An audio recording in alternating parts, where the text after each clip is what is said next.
afternoon, and welcome to the One Sister to Another broadcast. We are the show with inspiration, information, and godly revelation. Thank you so much for tuning in.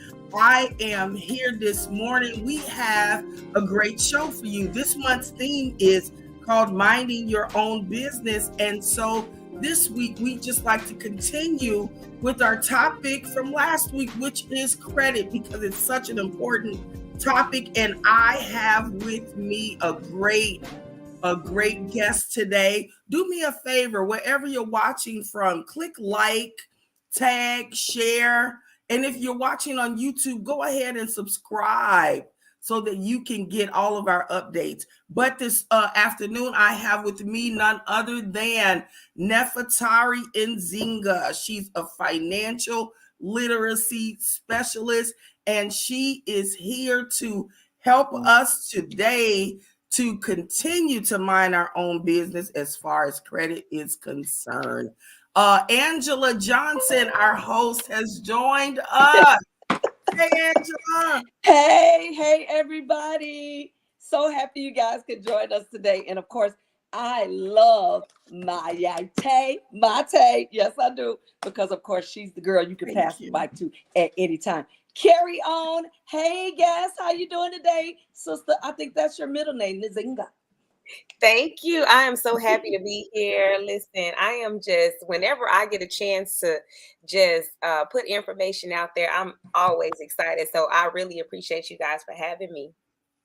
Oh, thank you. I mean, I'm so glad you said yes.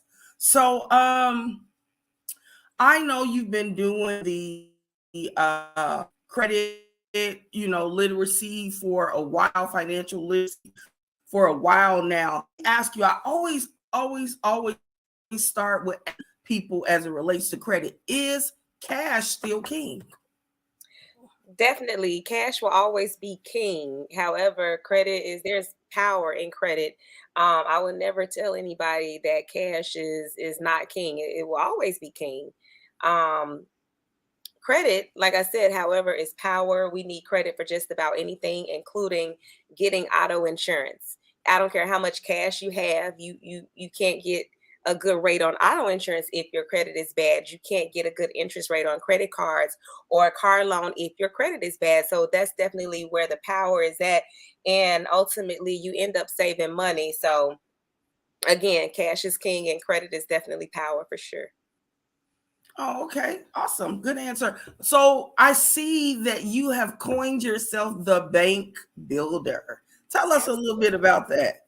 So I am the bank builder, and I pride myself in being the bank builder because what ultimately my goal is to supply or make sure that I'm the person who is taking a client or a mentee from point A through point Z. And what I mean by that is, from opening up a banking account, you can actually open a free banking account with me through my services. And we don't deny anybody of opening up a bank account. So just everything from opening up a bank account, setting up an LLC if you are own a business or if you are starting a business, your credit and personal credit situation. If you are, on the negative side of things, I'm definitely going to help you get out of that jam. And I'm going to give you the resources to help you build it. I'm going to give you the resources to educate you. And I'm actually going to give you the resources to, purchase a home, the things that we actually, fix our credit to do. We want to make major purchases. So like purchasing a home, purchasing a vehicle, setting up a will and trust. These are all things that we need in our financial portfolio. And we don't need to be paying extra money because of our bad credit. So I am the bank builder because, like I said, I am going to take you from not having anything to making sure that you have everything for sure. That's awesome. So how did you get started in this business? Like, why did you or how did you get started? So initially, I started out as an entrepreneur. I am currently and was in the fashion industry. Like that is my hobby. I love the arts of fashion, and that's where I started. Right, owning my own shoe store. I pretty much found myself in a situation where, I'm using my personal money to finance everything in my store because I didn't have the knowledge of business credit. For one, my personal credit is sucked real bad. So I was on a hunt to figure out like how can I be one of those people who, start like an Amazon or, and then thrive from there. Like, what are they doing different than what I'm doing? And so I sought after, first to fix my personal credit. I met my mentor, Mr. Joe Gathens, on social media, actually. He introduced me into the credit industry, into the financial literacy industry. And that's where all began with my 498 credit score, because literally I could not get anything. Okay. Once I got, went through the process of getting educated, locking in with my mentor, listening to him, pretty much running the plays that he's, given to me, I became educated, and then like I wanted to educate other people. So just That's what I going from just did. 98 Click credit, myself back out. being in the 700 for the very first time in my life just really gave me the motivation and like the drive to like, I know it's a lot of people out there that was like me. I need to help them. That's good. That's really good. And so you went from a 490 something to what, the sevens, the eights, or I mean, what you do? Yeah, so when I first got with my mentor, yes, my credit score was a 498. I was in a situation to where I had needed to, get an apartment, and nobody was approving me. Nobody wanted to co-sign for me, and that was hurting. Like, I was humiliated. I was hurt. So I went through the program. I learned about credit, the ins and outs, the secrets, as they say. I don't think there are any secrets because I like to share what I know. But within the first 30 days of working with my mentor, my score increased 119 points. And it's just Wow. little minor things that I found out that I could do with my credit and for my credit to actually get those points. And it was very simple. And then just over time, I utilized some of the credit building resources that, he advised me to use. I used some of the other strategies that he advised me to use. And that put me into the 700 club. I was able to, purchase another vehicle, invest in properties, just do a lot of things that I didn't see myself doing because initially I just wanted to get an apartment, but that just took me so much further.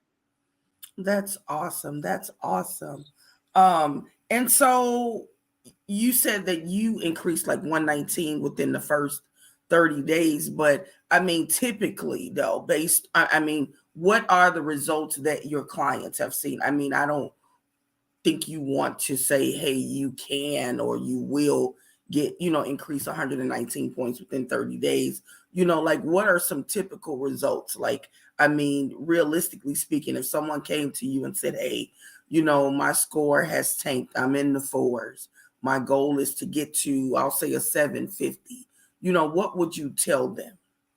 Well, I would first of all share my experiences, and I would let the person know or the client know like these results are different for everybody. Everybody has a different credit profile, because so you really can't say how long it's going to take for somebody to hit a certain score, because a lot of things factor into that.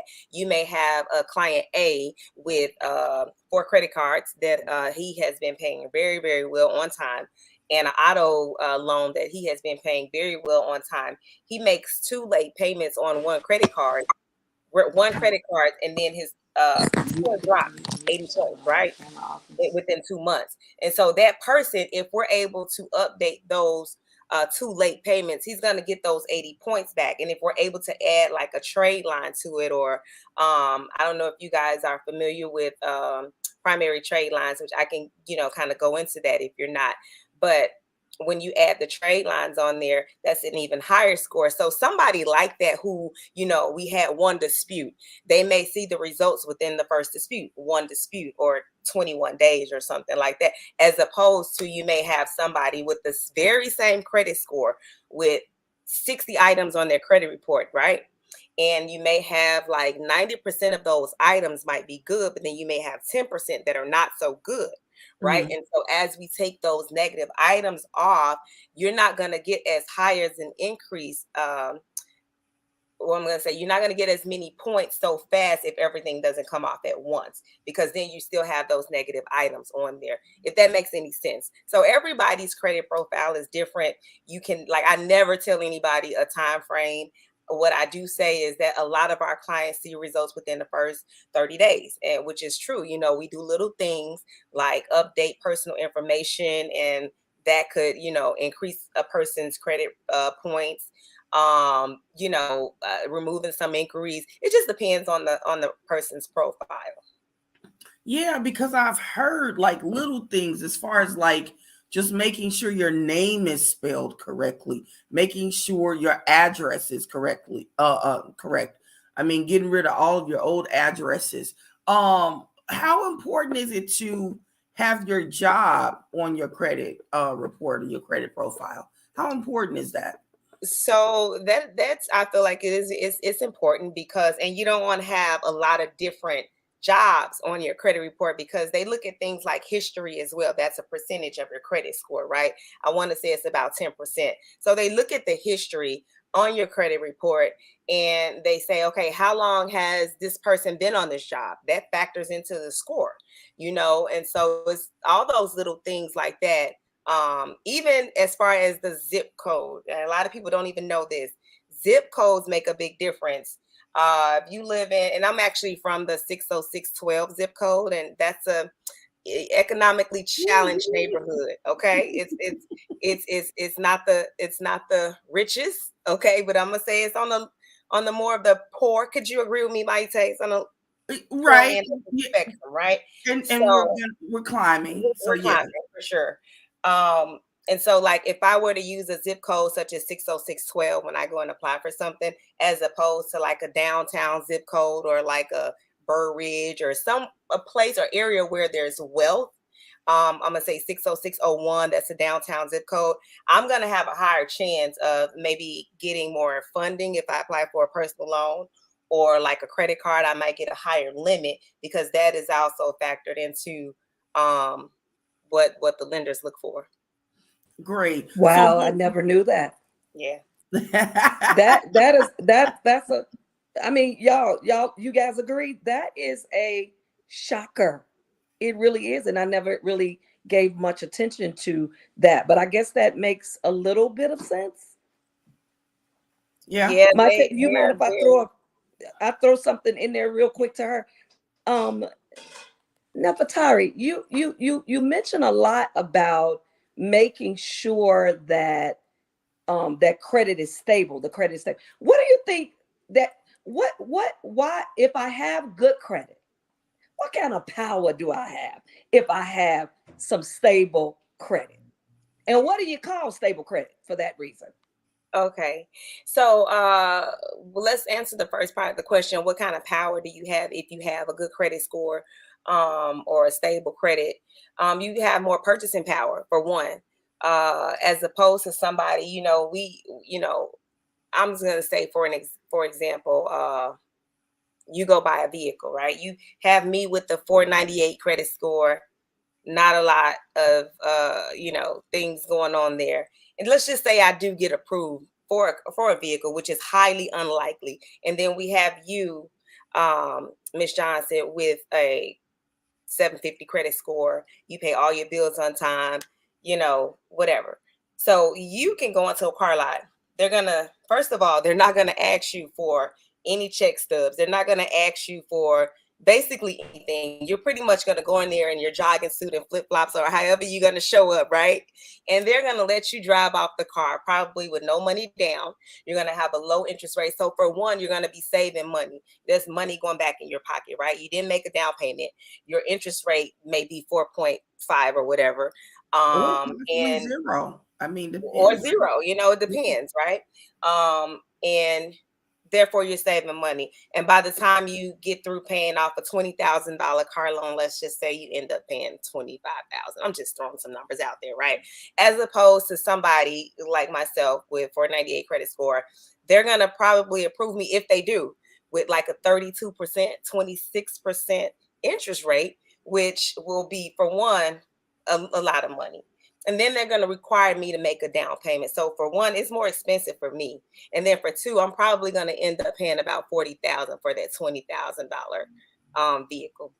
Um, so that's the power in it. Now, how do you leverage it? And this is one thing that we really don't talk about, right? We want good credit.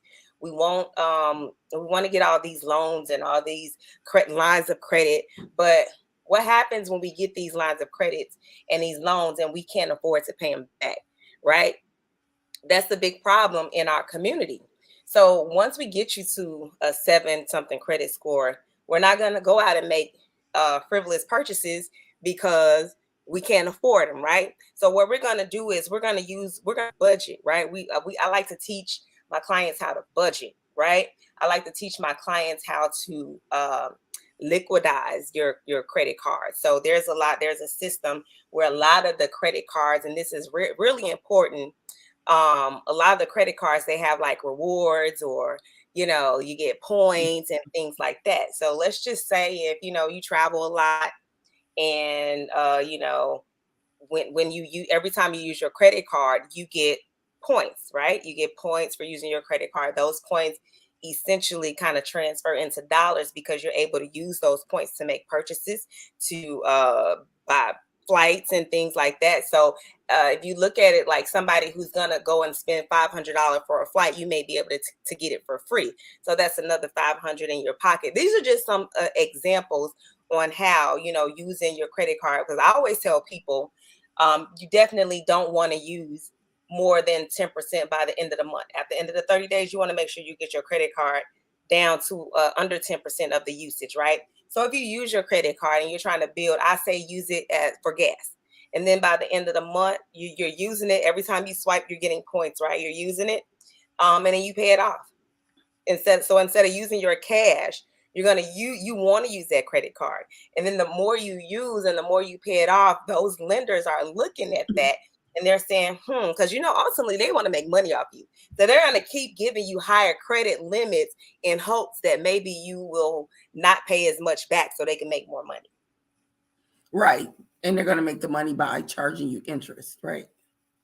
Okay. So we have a question here. Vorice, and I hope I'm saying your name correctly. Vorice, Lynette Patton. She says, I have a credit score of 470 with 6 negatives on my profile. Can I get it fixed?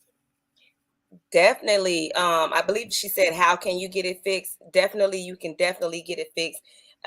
We work with everything from bankruptcy, student loans, late payments, tax liens. We actually work with it. Now, we don't make promises. I'm going to just put that out there. And I can't say how long it's going to take to get those six items out. But we're very diligent in what we do as far as services goes.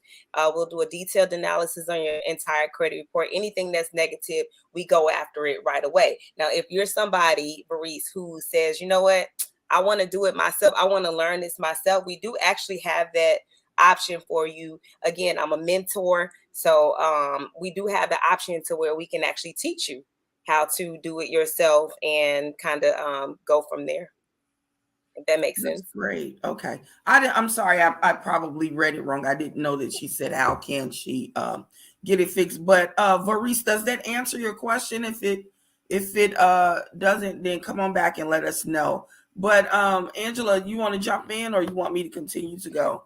I'm so intrigued because of course, Nafatari, I've been following you for a while. I did not realize that when Maite was saying I have someone who can come on and really share some really amazing things with us about cleaning up our credit, about how minding your own business has to start with the credit. I did not know she was talking about you.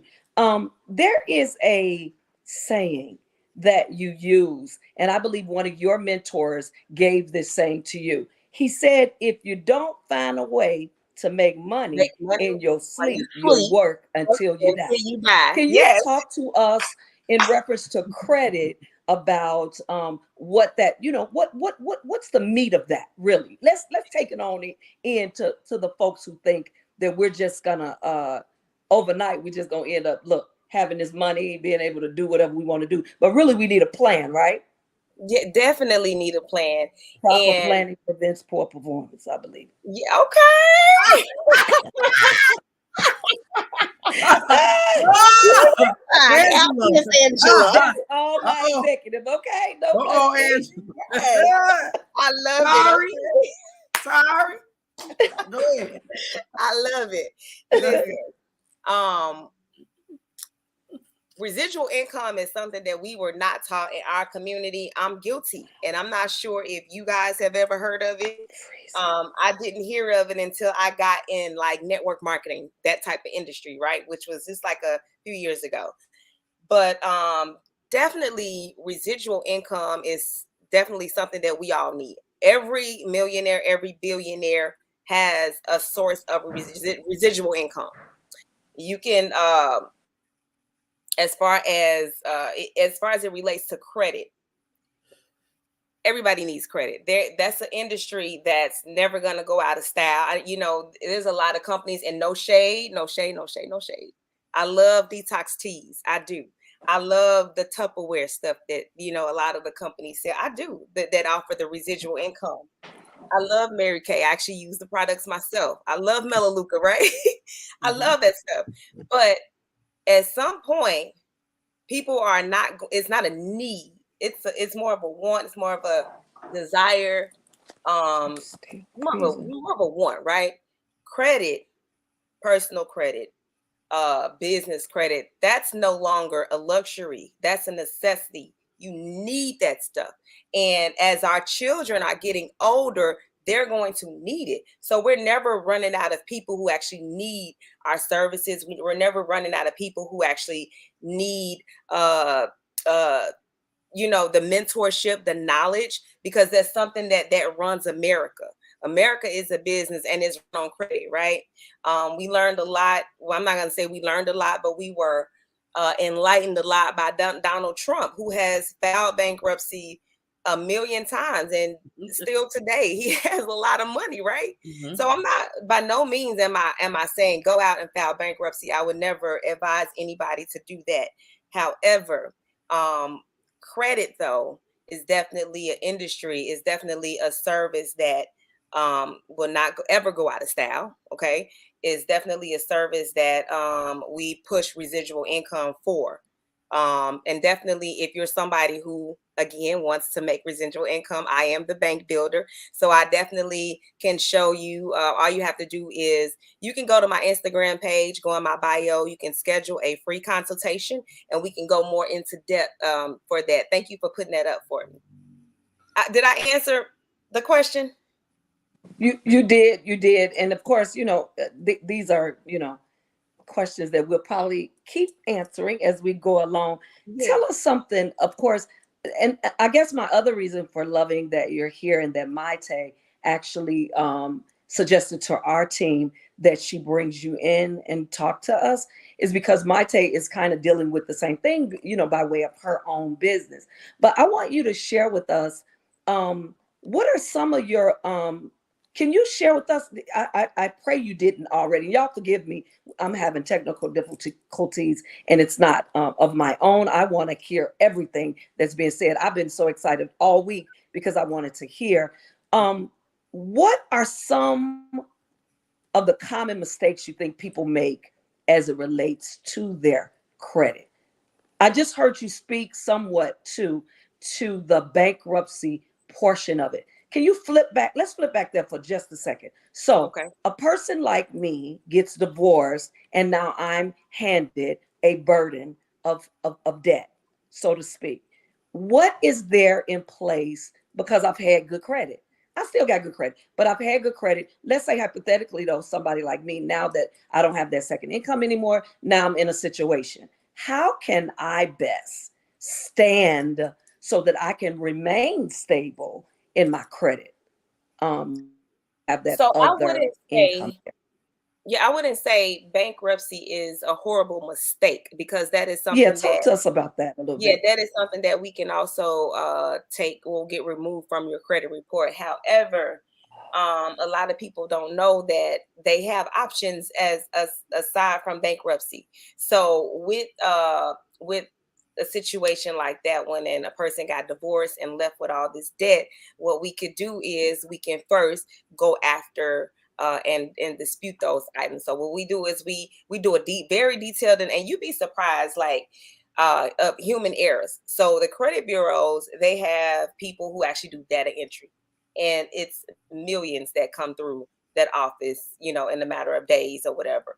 And so they're on a time schedule. They have to work at a certain speed in order to not get fired or whatever. And so, because we know that statistically 90% of people's credit reports are inaccurate, whether it be something spelled miscorrectly, whether it be an account number that is wrong, whether it be the amount owed, even if it's a penny off, that is incorrect, right? If a creditor sells your account to a third party, that is incorrect. That is inaccurate, because you didn't sign a contract with that third party. They sold your stuff. And so I like to always advise my clients, like, hey, when you start working with me and these people call you, don't talk to them, because they record everything. And the moment that you take ownership of an account, when they say, hey, would you like to settle this account? And you say, yeah, but not today. Or, you give them some inkling that you own that account, it's already recorded. And now you are you're more responsible for the debt. So like when you have a debt and it's been sold to a third party, definitely don't talk to these people on the phone. Don't verify anything over the phone, and none of that stuff. What you need to tell them people is, send me a letter in the mail, and that's it. Once we start the disputing process, it makes it easier for us, or even a person who wants to do their own disputing, because they didn't take ownership of the account. So as far as bankruptcy goes, again, there's a lot of human error. We first look for inaccuracies.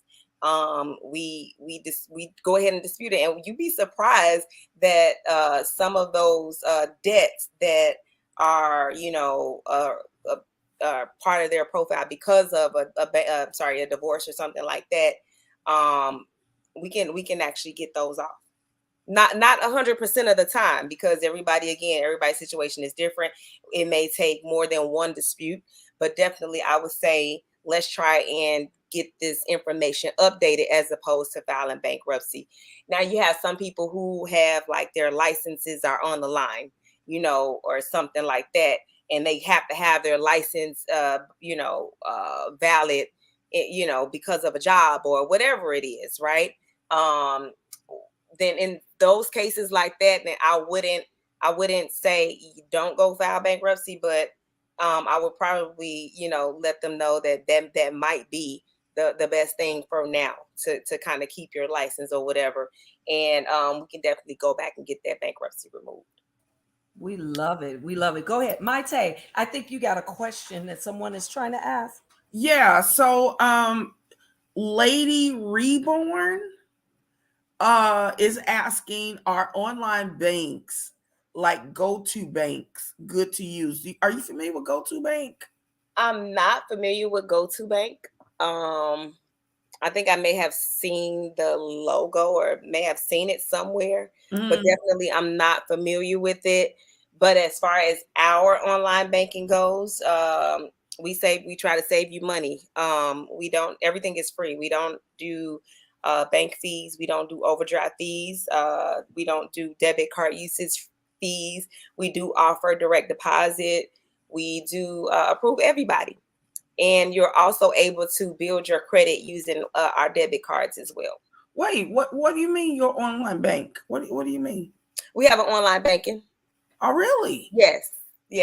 And Lady Reborn, go to Nefertari and Zinga's Instagram and click on her bio and schedule you a consultation. Yes. I guess she's saying she can't be the bank builder if she don't have a bank.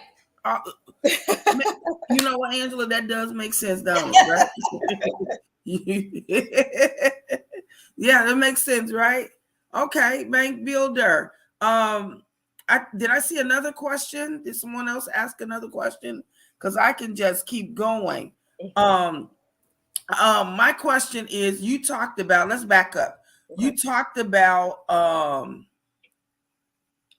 the bankruptcy and the student loans and everything. You did like more of a deep dive into your conversation about bankruptcy. But what about student loans? Have you seen student loans deleted from reports and stuff? I mean, oh, absolutely. Student loans. I have seen a ton of student loans be deleted from reports. Now, let me just throw this disclaimer out there. The thing about student loans and debts, okay, we can get them off of your credit report. But as far as the debt goes, the relationship between the client and the lender of the student loan, that still stands. okay. That relationship is still going on. They So still owe basically what you're saying is that I will still owe Mohila. The lender who's currently pulling my credit report just won't know that I owe Mohila. Correct. Right. Okay. I get what you're saying. So yeah. Okay. I see what you're saying. Yeah. Can you say that again? Yes. Yes, I sure can. So when we're disputing student loans, you are still responsible for the debt, even if we take it off of your credit report. So whatever agreement that you have made with the lender, Mohila, okay, and whatever agreement that you have made with the student loan lender, you're definitely still responsible for it. But like Maite said, the lender of, like, if you go and apply for something, they won't be able to see that. So now this is such, oh my God, and I always say we never have folk like you on here long enough so we can really, really talk to you. But I want you to talk about something. You might have just given us a smidget earlier, but my Nafatari, we're cleaning up. Go back to cleaning up your credit. Okay. I'm taking off the negatives. What do I need to do next? Because just taking off the negatives is not enough. Exactly. Tell us what we need to do once we take off that negative stuff. What should I be then thinking about doing? So definitely, once we take off that negative, those negative marks off the credit reports, we want to show ourselves. We want to show ourselves, and that we're a good Samaritan when it comes to the credit industry. So what we want to do is we want to add more building resources. So things like, if you're a renter, credit my rent, rental Carmel. I actually provide a credit building resources when just by adding your rent, they will add that to your credit report, take it 2 years back. So that's just really adding new resources to your credit. We offer like a lot of different trade lines, but for me, I would definitely not advise anybody to go ahead and add a lot of trade lines to your credit that are I wouldn't advise anybody to add trade lines until we get some of the negative stuff off, because here's what happens, right? You have a credit profile and you have 15 negative items over here and you have like 2 positive items. So your credit score is on the negative side of things, right? Now, we have 15 items, we have 2 positive items. We go ahead and add a trade line. That's just 3 items, right? Three items. That's good in total. So we're still like on the negative side of things. You're not going to get as much, it's not going to affect your score as much because you got so many negative items. So we like to call that like a tug of war effect. You still got the negative pulling you over to the negative. Now, as we begin to remove some of those negative items and build up more positive items, you're pulling your score up to the positive spectrum of things. So we would say like definitely add credit building resources to your credit profile, but not while you have so many negative items. But things like credit builder, self-lender, things like that, where it's more like a savings account. I always recommend this for my clients. Self-lender is like a savings account, but you pay every month. They automatically deduct it from your account every month. At the end of 12 months, you actually get a check for that money back. But in the meantime, it was building your credit report. Building your profile. So, did I use say check? Go. yeah. it is your check, but it's actually money that you actually paid into in the first place. So it's acts like a savings account, but you actually get credit for paying into it. Wow. Go back to you, Maite. We got any questions from off? Great. So self lender is so basically you're saying that we're paying ourselves. Yes, you're paying it, and of course they're going to take out some fees, which is not that much. When I first did it, my mentor actually advised me to do it, and when I did self lender, I had them taking out $100 a month automatically from my account. They were putting it in the same as account thing with self lender, and it will report to all three credit bureaus. At the end of the 12 months, they actually uh, asked me, like, in what, 8 months, if I wanted to put some money on a secure credit card. So I said yes. And so then I took some of the money that I already had in my savings and transferred it to a secure credit card. So now I have two things that I'm actually building my credit with, and while they're removing those negative items. Now, those are the two things I would definitely say start that process even while you're disputing those negative items on your report, because eventually once those items go off and as you keep paying in, those points get higher and they come to your report a little faster. That's awesome. So I'm building a list, right? Mm-hmm. So of course we're going to redirect everyone to you towards the end, but I'm just building a list for the people who may be watching and they want to get the ball rolling themselves. So we got self lender. Yep. That can help you. We got the rent builder, right? Yes. What'd you say? You said credit my rent. You can. Yep. I have actually have a discount for Rental Karma. Mm-hmm. KHARMA. Okay. Credit my rent is also available. And then of course they have some with Google, Experian. I don't have a lot of experience in those. A lot of them are new, but the two that I actually have experience with, and I know that they're diligent with reporting, are definitely Credit My Rent and Credit Rental Karma. That's great. And so for people who don't have a bank account, who's looking, for a bank account, you guys also offer the online banking yes option, with direct deposit and very minimum, if any, fees. So I think that would be advantageous to our followers. This is really, really good. And so you also talked about, I'm trying to think, there is so I know you do the business credit. I'm just trying to lay out everything you do. Yeah, that's good. So you do the business credit, you do the personal credit, you're the bank builder. You can help them get a bank account. Your financial literacy specialist, you can help them with that as well. But there's one more piece to. Oh, you can also help them with residual income, where they can make money in their sleep by helping them helping to coach them if they possibly wanted to, join your team or different things like that. Yeah. Oh, you know what else?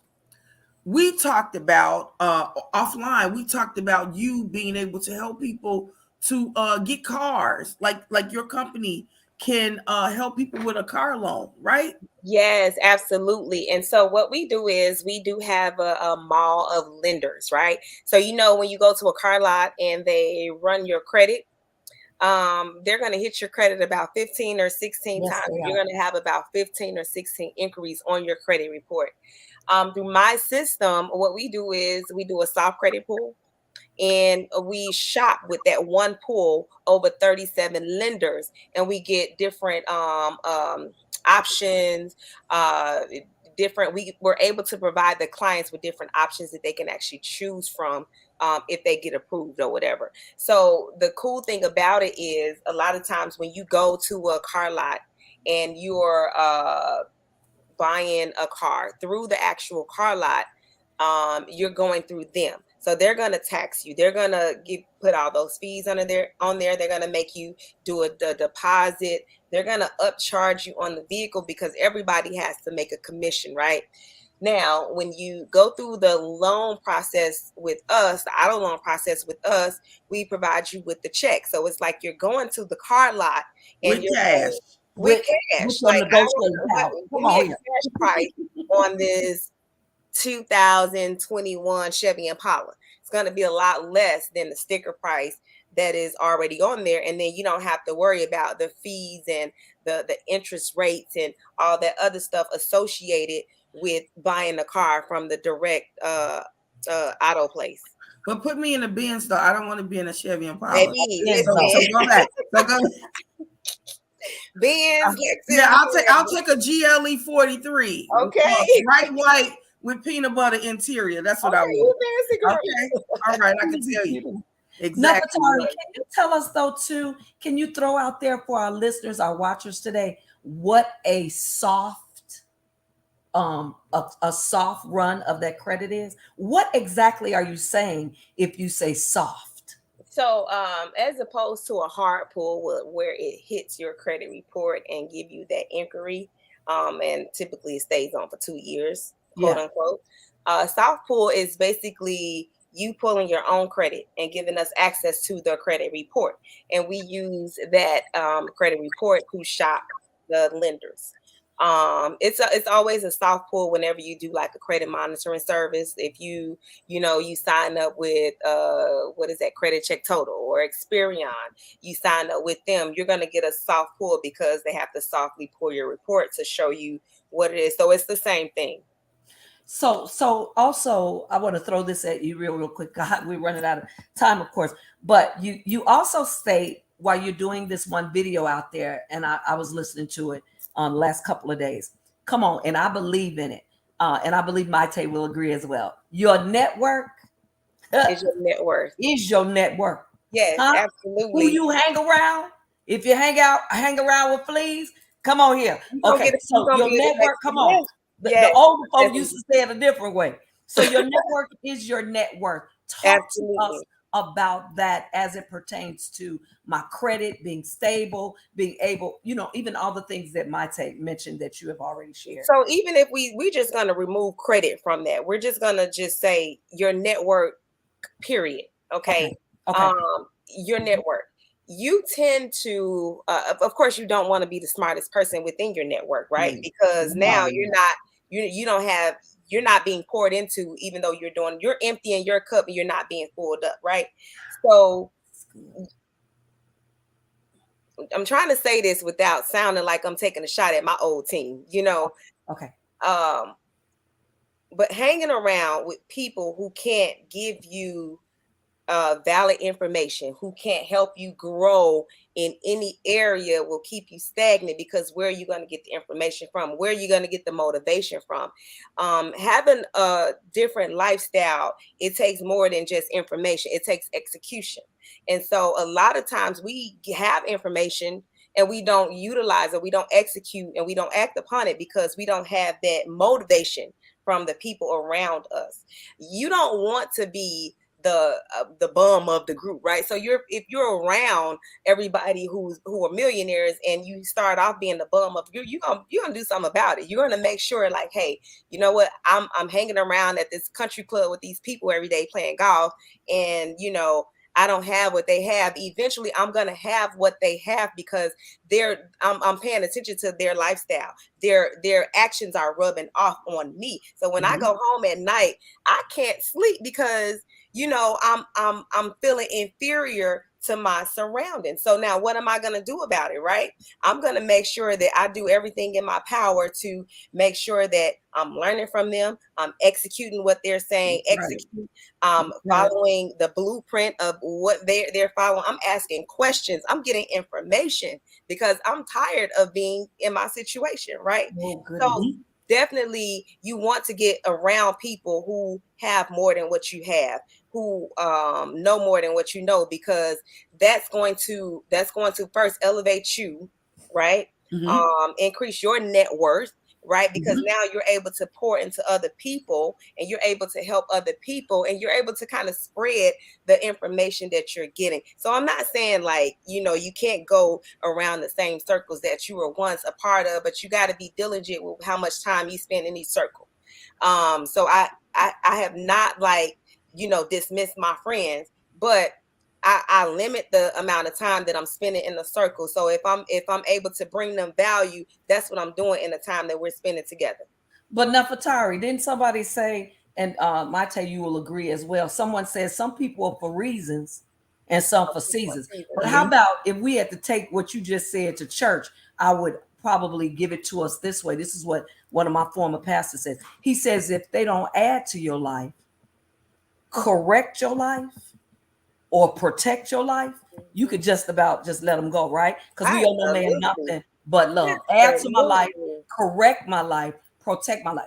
As old as I am, and I ain't that old, but I'm just saying I'm still learning from women who are so stable and got it going on, like the Maites of the world, like our exec. She hates Oh to use the word God. like this, but our executive producer of the world, who's young, been around our family all my life. If the, I believe that my executive producer adds to my life. So does her daughter. So does Jay. So if you don't add to my life, correct my life, protect my life, we can kind of get rid of it, right? I think Absolutely. we're running out of time, of course, but I've got to, and I'm gonna pass it back to my for and let her finish us up. But I want you to share with us a couple of things. How can we get in touch with you? How can we grab you to ask you to talk? Because I think more than anything today, the church needs what you have, sister. They need it. We are in such a rut right now in reference to our finances, and nobody is telling us, okay, after you correct your credit, why don't I go in and teach you how to help your sister correct her credit? See, nobody's talking to us about the residual. So go ahead and talk to us about how can we get in touch with you, and of course, how do we grab you? Of course, how do we get in touch with you? How can we grab you to talk to our groups and our churches and all that? Absolutely. And I'm so grateful that you want to have me to talk to your church and to talk to the people, because that's what I live for. Okay. But you guys can reach me, of course, on Instagram, Nefertari underscore Nzinga. I am on Facebook at Nefertari Nzinga. You can do a consultation, a complimentary consultation, which is free. Just go on my Instagram and you can actually hit the link in my bio, and that'll take you to the part where you can actually schedule a free consultation on Instagram. It's kind of a long link, and I don't know if it's off the top of my head, but if you go to my IG and you go to the bio, you can actually tap and schedule a consultation. And Miss Angela, yes, definitely. I have a personal cell phone number that I would definitely share with you. My ET already has my number. Anytime you want me to come out or whatever, definitely we can talk about that. I would love to come to your church, and then I would love to connect with you as well. Again, anybody who wants to reach me, a Facebook, Instagram, uh, schedule a consultation. The link is in my bio. Oh, we love it. We love it. Back to you, Maite. This it has been just I was shaking in my boots at first because I was getting kicked out, but I was like, I'm coming in and Not get what I good. can get. I Yes. bet you that. Go ahead, Maite. Oh This my has goodness. really been great. Thank you so much, Nefertari. I mean, well, Tari, as I call you, right? Um, thank you for coming on. Longtime friend, great resource. I mean, definitely. So after you guys talk to Tari and get your credit in order, Come on, text tell them. Mieta, Mieta to 85377. You can get my business card. I can sell you a property. I can sell you a house, a building, anything you want to buy. I can help you sell what you got. I can help you rent. Let me know if you need me. So Tari and I are going to partner together on some things. I am just so excited because she's going to help some of you guys get that bank account. Yeah. She's going to help you, get points from things that you do all the time. Simple stuff, paying your rent. You pay it on time, you get credit for it. There are a wealth of resources out here as it relates to credit that can help us to increase our score. Go ahead, Tari. Just one more thing, and I actually forgot to mention this, but I did tell you I was a bank builder. I also offer a lot of grants too. So if you're in the market for looking for grants, definitely set up a consultation. We have a list of grants that we offer as well. See, girl, I'm going to be the first one to click on that link. I'm going to Instagram right now. Yes, grant is free. Grant means free money. So yeah, I'm going to definitely click on that link. I have her personal information, but I'm going to do it the right way. I'm going to click on it. Thank you, folks. That's our show for today. Angela Johnson, host and author, One Sister to Another podcast. This is great. Thank you so much for providing an awesome platform to help inform people. Nefertari, great. I just see you. I see great things coming from this. We got to do it again. We got to do it again. Sure. Thank you, guys. Don't forget to subscribe, click, tag, share, and meet us back here next week, 1 p.m. Central Time. What we going to be talking about, Mayte, for the month? Minding your own business. Mind your own business. Mind your own business, right? We're going to mind our own business. We're going to get this credit right. We're going to do it all. We got a great show for you next week as well. Join us. One Sister to Another podcast. Have a great day. Enjoy your weekend. Happy Resurrection Weekend.